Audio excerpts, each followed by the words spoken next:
the Reagan administration, well, first of all, let me thank you for the time that you and I have spent together to try to get used to each other and what we're doing and what we're trying to accomplish. And, one of these issues has been ongoing for decades, and that is at least 60 years that I know, because I've been involved in aviation that long, that it's removing lead from avgas. And I think I speak for all members of this panel that want to see a safe and smart transition and are working toward that. However, I remain concerned that the EPA's impending announcement of a proposed endangerment finding the transition to an unleaded fuel could be put in jeopardy before it gets started. There are over 200,000 aircraft and 1,800 different engine types in general aviation in the fleet today, and a large sector of this fleet needs 100 low-lead fuel to operate. So let me just start with one question that I think is probably pretty self-evident. That is, will you commit to fostering a safe and smart transition and working with the FAA and industry to help ensure that fuels available today remain available until a solution is fully approved and widely available? In other words, well, go ahead. Senator, absolutely, we'd have to do this in a very responsible way. I would like to say that, to your point, this issue has been bounced around for a number of years. I think what we've decided to do is responsibly, instead of just talking behind closed doors, take on a process that actually pursues whether or not there is an endangerment finding. And so that process will be very public. We're at the beginning of that process. We'll be very transparent with all of our stakeholders, and so there will be no surprises there. Okay, well, I appreciate that, and we have a company in Oklahoma, and I mentioned this to you once before, called GAMI, General Aviation Modification Incorporated.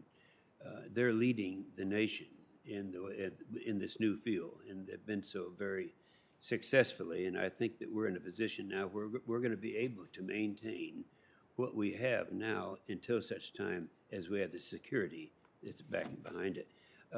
One other question, Mr. Ambassador, in January of 2021, on President Trump's last day in office, the price of gas was $2.38. This past month, worsened by, I believe, the Biden administration's policies, the national average cost per gallon surged to $4.33. Now, think about that, $2.38 to $4.33, making it the highest average price we've ever had on record. President Biden keeps breaking records, and those records are breaking American budgets.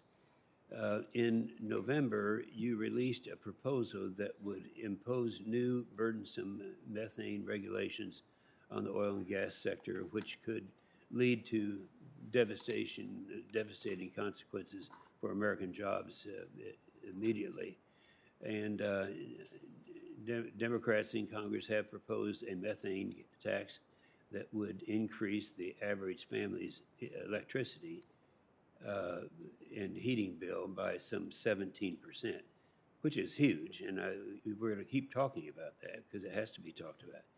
And Mr. Administrator, would implementing the methane tax on the oil and gas industry have any effect to lower the energy costs for Americans? Is there any spin that can be put on this that somehow this is going to lower the price for fuel in America?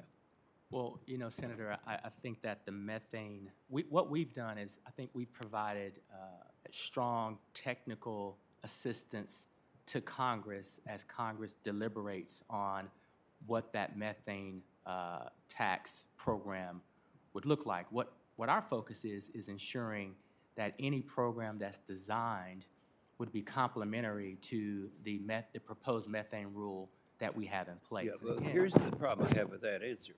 You know, if there's some notion out there that somehow a methane tax on oil and gas is going to lower energy costs, then we don't have an argument anymore. I mean, you're not saying that, surely? Well, what I'm saying is, for instance, if it builds on the methane regulation that we're proposing, one of the things that the industry agrees with us on is that we can create a framework where we are capturing a lot of lost product, millions of dollars Okay. of lost product. That's fine. My time is up, but I've got to get it answered. In fact, I don't think there is an answer to this. What you are saying that a tax increase on methane, on oil and gas, somehow can be a lower energy cost for America. Is this what you're saying? I'm saying if properly designed, which is Congress's responsibility, that a methane fee, according to the industry, might create You know, every time I hear competitions this, for according to the technology. industry, it's interesting because my phone starts ringing off the hook saying, well, I didn't say that, I didn't say that. So that's a reality we've got. My time is up, but I would ask this question. You can ponder. I'm going to ask my colleague just to just hold. We'll have another round. Well, we have armed services meeting at the other round, so this is the only chance I have to ask. Oh, go ahead. I just asked I you to won't keep it ask brief. for the question. Okay? All right. How would you assure every American the EPA's proposed regulations will not contribute to the elimination of jobs in the fossil fuel sector or increasing gas and other energy price consumers? For the record, okay? Thank you, Mr. Chairman. You bet.